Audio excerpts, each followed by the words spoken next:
दोस्तों आज की वीडियो में हम आपको किचन से मुतालिक कुछ ज़रूरी बातों के बारे में बताएंगे कि किचन बनाते वक्त आपने किन छोटी छोटी चीज़ों का ख्याल रखना है।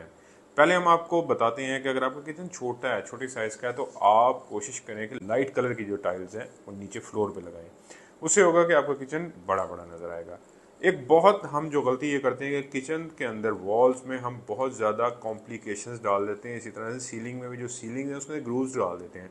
ग्रूव्स की वजह से जो हमारे फ्यूम्स होते हैं, खाने के ज़रात होते हैं, उसके अलावा धुएं के पार्टिकल्स होते हैं, वो वहाँ फंस जाते हैं, जो कि बाद में जरासीम का बायस बनते हैं। तो कोशिश करें कि जो सीलिंग है वो करवाएं ना, और अगर करवानी है तो बिल्कुल फ्लैट सीलिंग करवाएं। उसके अलावा आपकी जो टाइल्स हैं, जो वॉल टाइल्स हैं, वो भी आप कोशिश करें लाइट कलर की लगाएं। लाइट कलर से होगा कि अगर आपकी टाइल्स पे या फ्लोर पे मिट्टी भी आती है तो उस मिट्टी को आप आसानी से आपको पता लग जाएगा और आप उसकी सफाई कर सकते हैं।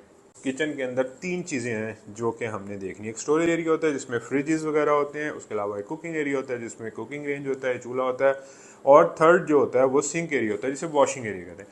कोशिश करेंगे जो आपकी किचन की खिड़की है, आपका सिंक या वॉशिंग एरिया आपकी खिड़की के बिल्कुल साथ हो, जिसकी वजह से जब हवा क्रॉस हो तो आप वहाँ पे जो बर्तन हो वो आसानी से सूख जाया करें। कई दफ़ा ये होता है हम किचन के बैक साइड पे जो बैकयार्ड होता है वहाँ पे हम बर्तनों को दे देते हैं, रख देते हैं, तो वहाँ पे भी रखने में, उस खिड़की के ज़रिए बाहर रखने में आसानी हो जाएगी। इंपॉर्टेंट पॉइंट का ख्याल ये नहीं रखते कि आजकल हमें पता है कि हुड होता है, जो जो किचन का एक चूल्हा होता है उसके ऊपर हुड होता है, उसमें एग्जॉस्ट लगा होता है। उस एग्जॉस्ट के अलावा हम किचन में एग्जॉस्ट नहीं देते। तो ये बात आप याद रखें कि किचन में आपने एक एग्जॉस्ट एक्स्ट्रा लाजमी देना है, एग्जॉस्ट फैन देना है। खासतौर पे जब हमारे पराठे बनते हैं और बहुत ही हम ऑयली और उसके अलावा मसालों वाले खाने बनाते हैं तो उसकी पूरी खुशबू जो है वो किचन के साथ साथ बेडरूम्स में भी फैलना शुरू हुई होती है। अगर आपका घर छोटा है फिर भी आप बैक साइड पे एक बैकयार्ड दे दें, पैशियो दे दें, कोई आप सहन दे दें। किचन की बैक साइड की वेंटिलेटेड ओपनिंग होना बहुत ज़रूरी है। उसकी वजह यह है कि अगर आपका खाना बहुत बल्क क्वांटिटी में है तो आप एक चूल्हा वहाँ पर लगा सकते हैं। बर्तन ज़्यादा हो गए तो नीचे आप बाहर सहन में धो सकते हैं, खुले में धो सकते हैं।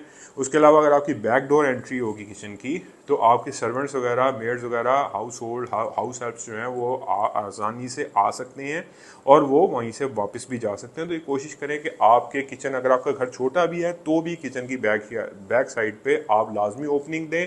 रास्ता ना भी हो फिर भी एक सहन हो जाए, कोई बैकयार्ड हो जाए। और अगर आपका घर माशाल्लाह खुला है तो आप डेफिनेटली किचन के साथ एक सर्वेंट किचन दे दें, जहाँ पे आपकी जितनी ग्रीजी कुकिंग हो, ऑयली कुकिंग हो, वो आप वहाँ पे कुक कर सकें।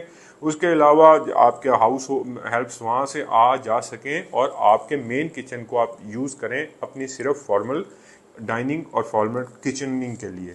नॉर्मल साइज के किचन में सबसे ज़्यादा यूज़ होने वाला लेआउट है, इसको ट्रायंगल कहते हैं। अगर आपके किचन की लंबाई उसकी चौड़ाई से ज़्यादा है तो आप रेफ्रिजरेटर और सिंक एक साइड पे और स्टोव दूसरी साइड पे कर सकते हैं। अगर आपकी किचन की लंबाई बहुत ज़्यादा है तो आप एक ही लाइन में तीनों एरियाज को बना सकते हैं। बड़े और मॉडर्न किचन में ये डिज़ाइन बहुत ज़्यादा यूज़ हो रहा है, जिसमें सेंटर में आइलैंड और उस पर स्टोव लगाया जाता है। उस आइलैंड को डाइनिंग टेबल के तौर पे भी यूज़ किया जा सकता है। अगर आप ओपन किचन रखना चाहते हैं तो उसके लिए इस तरह से एल शेप लेआउट बहुत ज़बरदस्त रहेगा। छोटे किचन में अगेन यू शेप लेआउट इस्तेमाल होता है। और अगर आपका किचन ओपन है और आप ओपननेस के साथ साथ एक साइड पे ब्रेकफास्ट काउंटर भी देना चाहते हैं तो आप इस तरह से जी शेप किचन अडॉप्ट कर सकते हैं। जी दोस्तों, अब हम आपको लगे आता हूँ किचन के कुछ साइजेस के भी बारे में बता देते हैं। किचन काउंटर टॉप को आपने 2.5 से 3 फीट के बराबर रखना है। उसके अलावा जो कैबिनेट्स और काउंटर टॉप की दरमियान वाली जगह है वो आप कोशिश करें 1.5 से 2 फीट रखें। इसी तरह से ऊपर की कैबिनेट्स 2.5 फीट के करीब रखें और कोशिश करें कि टॉप पे 2 से 2.5 फीट जगह बच जाए, जहाँ पे आप कैबिनेट्स भी दे सकते हैं और खाली जगह भी छोड़ सकते हैं। इसी तरह से जो ब्रेकफास्ट काउंटर है वो